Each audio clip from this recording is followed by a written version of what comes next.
guys, what's up? Welcome back to my channel. My name is Nay. If you're new, thank you so much for clicking and watching this video. So today's video, I'm going to be sharing with you guys 6 self-reflection exercises. Last time you guys really liked the vlog style of my video, so today I'm going to do the same. So self-reflection is super beneficial. It increases your emotional intelligence, your self-awareness. You get a better understanding of how your emotions work. You can become aware of different strengths that you have, your weaknesses, how you can overcome both of those and use them to your advantage. Confidence improves. Like, there's just so many different benefits in self-reflection. So today I've decided to write down 6 different exercises that you can use to self-reflect on yourself, kind of like an analysis of yourself, kind of just get a better understanding of who you are as a person. The first exercise is your MBTI personality test. MBTI stands for Myers-Briggs Type Indicator, and this is actually a personality test that you take, and it tells you your personality type. There are 16 different personalities, so in order to figure out your personality type, there are a list of questions that you can take. I will leave the test link down below, as well as the explanation of each personality. So my dad actually introduced this to me when I was going into college. He actually got me the book, and I haven't taken it since I think back then. I remember either being an ESTJ or an INTJ, but I'm gonna go ahead and retake the test with you guys and kind of explain to you my personality type. If you guys end up taking the test yourself, let me know what your personality type is, and then I'm gonna share with you guys what my personality type means. So the personality test I have it pulled up right here on my laptop. I'm gonna go ahead and take that. It says it takes less than 12 minutes. Answer honestly, even if you don't like the answer, and try not to leave any neutral answers. So there are a couple questions, and you're basically rating them on how much you agree with the statement or how much you disagree with the statement. One of the first questions is, you find it difficult to introduce yourself to other people? Answer honestly.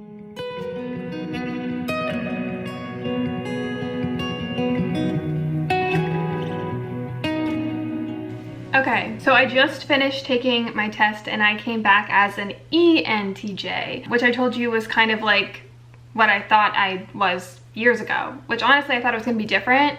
But they added a T at the end, so I'm an ENTJ-T, which that's new to me. I don't even remember that. But my personality type is the commander. So my mind is pretty much 58% extroverted and 42% introverted. So kind of a mix, and that is our mind, and that trait determines how we interact with our environment. My energy is 51% intuitive and 49% observant, and this is the trait that shows us where we direct our mental energy. My nature, the trait that determines how we make decisions and cope with emotions, is 56% thinking, 44% feeling. So I'm pretty much 50-50 on a lot of these. But when it comes to tactics, the trait that reflects our approach to work, planning, and decision making, 93% I am judging versus the 7% of prospecting. And then my identity, this trait underpins all others, showing how confident we are in our abilities. 19% assertive, and then 81% turbulent.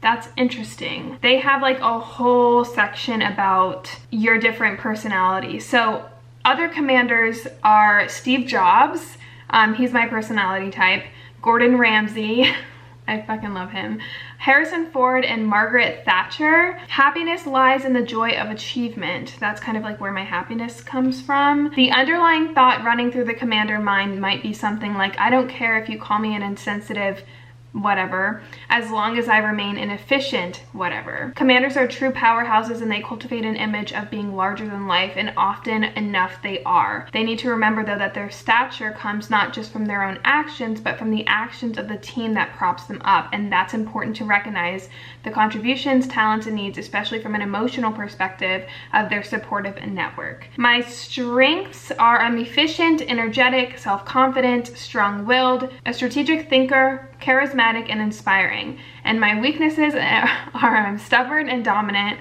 intolerant, impatient, arrogant, Poor with handling emotions and cold and ruthless. A fun fact about me, when I came out of my mother when I was born, the first thing that the doctor told her was, this is an obstinate one. And that basically means stubborn. Like, I wasn't coming out as fast as I should have because I was being stubborn. And that I get often, I get told that I'm very stubborn. Yeah, that's crazy. It tells you how you are with parenthood, your career paths, your workplace habits. There's so many different things based on whatever personality type you are. So I want to go to my career paths. I want to see what that is. For commanders, failure is not an option. They conceive a vision of the future, formulate a strategy to achieve that vision, and execute each step with ruthless precision. That does sound like me. The 9 best jobs for an ENTJ.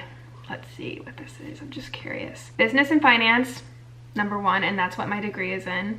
Sales, architecture and engineering, life, physical and social science, healthcare, construction and production, legal, public speaking.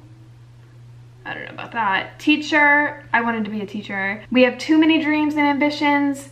We finish what we start. That's actually really true. I get so pissed if I don't do that. Like, if I don't finish what I start, that really bothers me, and I tend to never do that because I know that it'll bother me. Like, I have to finish it. I'm cool-headed, organized, scheduled, structured. That's just like me.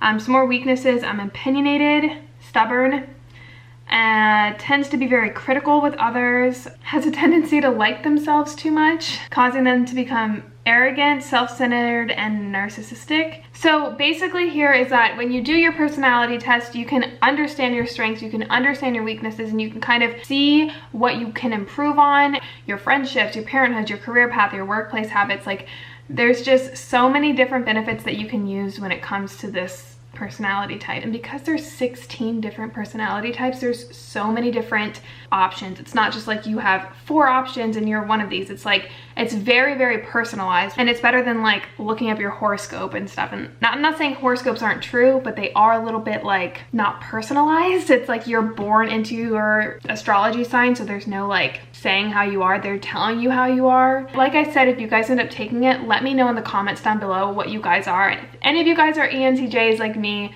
let me know. So that is the first self-reflection exercise. I think it's really fun and interesting. So another self-reflection exercise that you can do is find your home.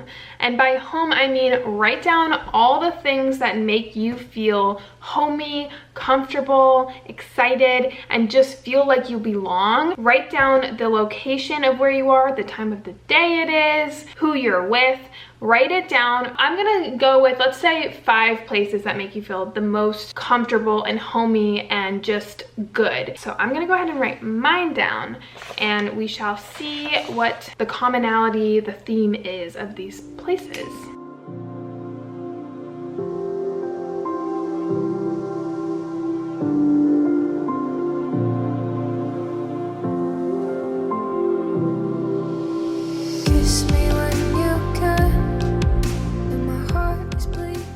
So I ended up writing 5 things down that remind me or make me feel really, really like just homey. First one is my mom's bed. I know that sounds so weird, but when I like sleep with my mom or something and I wake up in her bed, and I think just being away from my home, I just get this really comfort feeling, because when I sleep in and she's there with like her cat, it just reminds me of like my childhood, I think. The smell of her coffee, like, I don't know, her getting ready for work. There's something like nostalgic, I guess, for me about it. I always wake up with like this really comforting, homey feel. Her bedroom, it's something about it just reminds me of like home. I don't know, just like, it just makes me feel homey. And then another one is like Noah's bed, specifically his room with his windows open. He has like this giant window. It reminds me of like my college years and like feeling comfortable there, because I had a dorm and I wasn't sleeping in my dorm because I had a lot of like roommate situations and stuff. So I think it brings me back to like when I was in college and I didn't have anything really to worry about except for school, and just the feeling of like new things and new experiences and being on my own, and specifically me like studying on his bed or like reading on his bed, and it just brings a sense of comforting feeling, I guess, because it was such a new experience for me, but it also resembled a place of home for me. Another thing that I wrote down was Busch Gardens. So I'm from Florida and I grew up going to Busch Gardens, and there's like a specific place in Busch Gardens, if you guys have ever been, where the elephants are, and there's like all these turtles, and there's like this little place that I used to get french fries or ice cream or just like really good food, and the sun beating down on me. There's like a safari ride called Rhino Rally, and there's like a little section that you're like walking to Timbuktu, and it reminds me of like a day off of school, and I'm like with my family and my friends, and it reminds me of my childhood. Something else, on Christmas morning when I'm like going through all the gifts, I have this ritual during Christmas. It's like me, my mom, and my brother. We do like the stockings first, but then like get all the presents and I organize them. So I'll like read through and I'll be like, okay, Zach, okay, mom, okay, me. And I kind of arrange all the gifts, and my mom like makes coffee and she puts like Christmas music on it. It's like super, super, super homey. And I love organizing. I know that's weird. And then like I'll plan out, like depending on who has as many gifts, like an equal amount, so that we can go around and be even with our gifts. And again, that just makes me feel so homey. And then also like in hotels, like when I'm waking up in a hotel and it's like super calming, and like everyone there is happy and there to like accommodate you, and you don't have any sort of stress on your mind, and you're just kind of like roaming through, and like you can hear waterfalls and everything's so clean and pretty. And I don't know, I guess like I just love the feeling of like being in a hotel when I'm staying there. Like hotel rooms, like getting set up, all that stuff, like the lobby, all of it. Self-reflecting on these 5 things, what do they all have in common? Whatever you wrote down, whatever makes you guys feel homey, what do they have in common? For example, my commonality between all of these are being in not my home, but the homes of people that I love.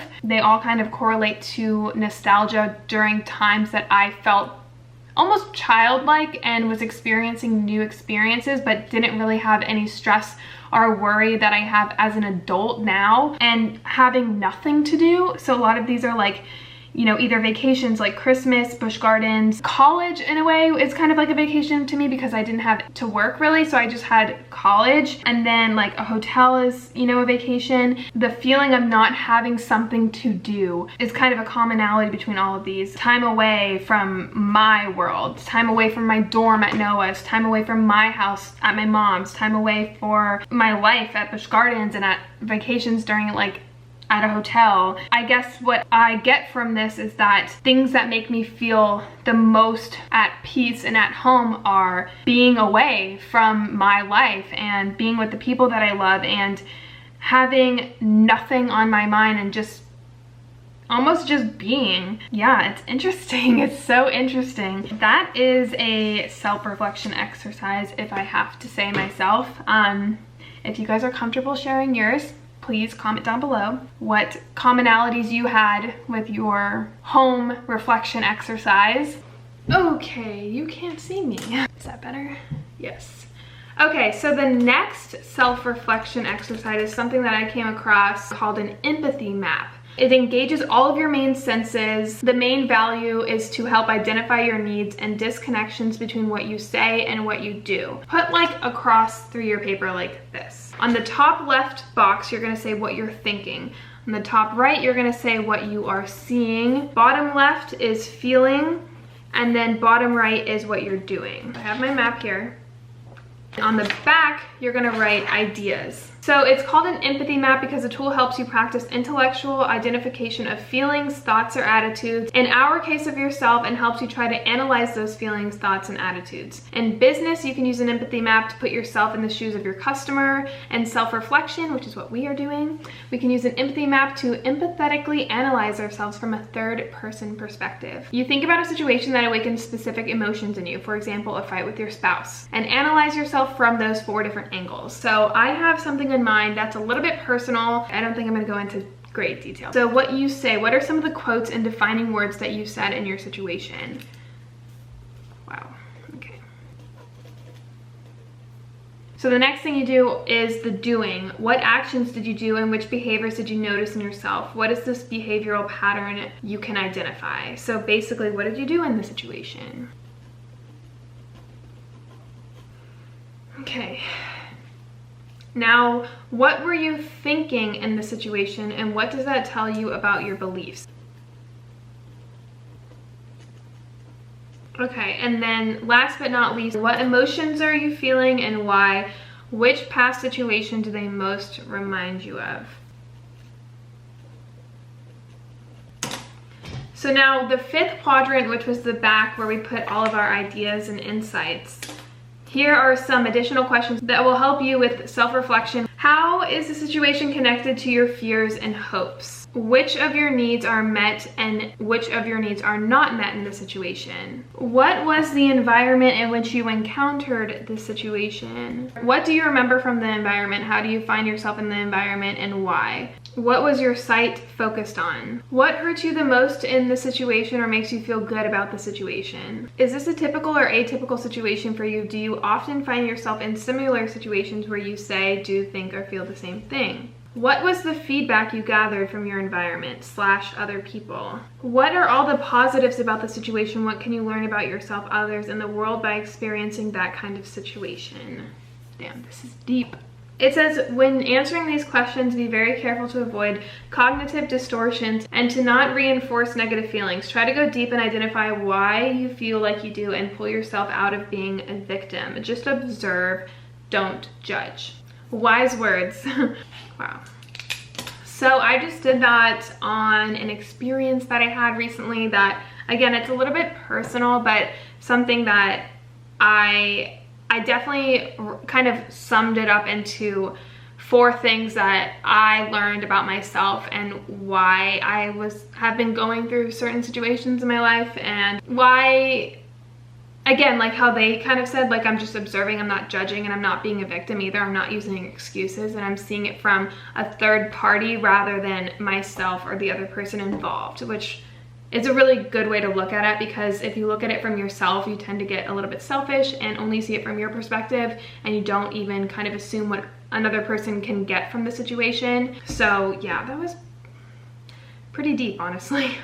Okay, so I took a little bit of a break after that reflection because it was honestly a lot, and I kind of wanted to kind of self-internalize everything that I was reflecting on. So now that I'm done with that one, the 5th one that I have for you guys are the 7 dimensions of wellness. And I've talked about this before in multiple other videos. There are 7 dimensions of wellness. The first one is physical, 2nd is intellectual, the 3rd is emotional, the 4th is social, the 5th is spiritual, the 6th is occupational, and the 7th is environmental. What I do when I go through the 7 dimensions of wellness is rate it on a scale of 1 to 10 of where I am. What am I satisfied with? Kind of just see which one you're giving more energy to versus ones that you're almost forgetting and lacking, because all of these you want to make sure that you are taken care of in order to be a happier person, because these are the 7 dimensions of wellness. When you are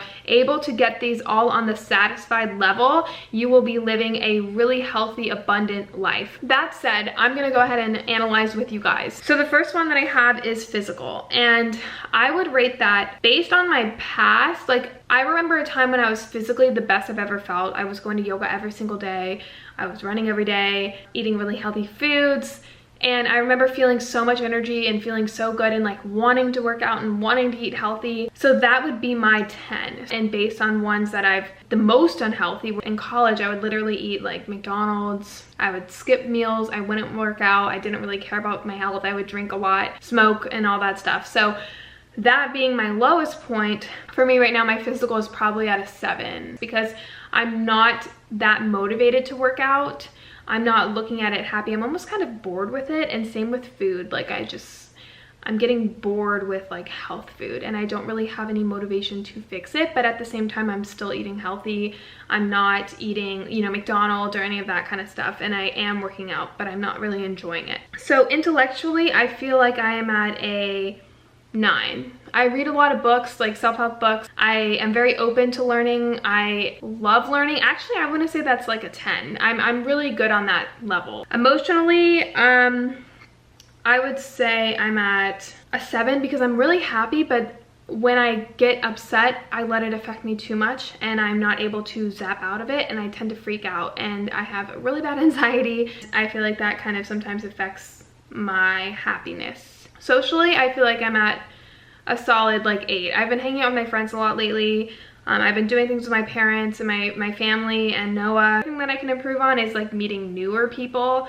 I tend to stay in my little circle, my little bubble, but putting myself out there and meeting new people is something that I can improve on. Spiritually, I'm all set on that.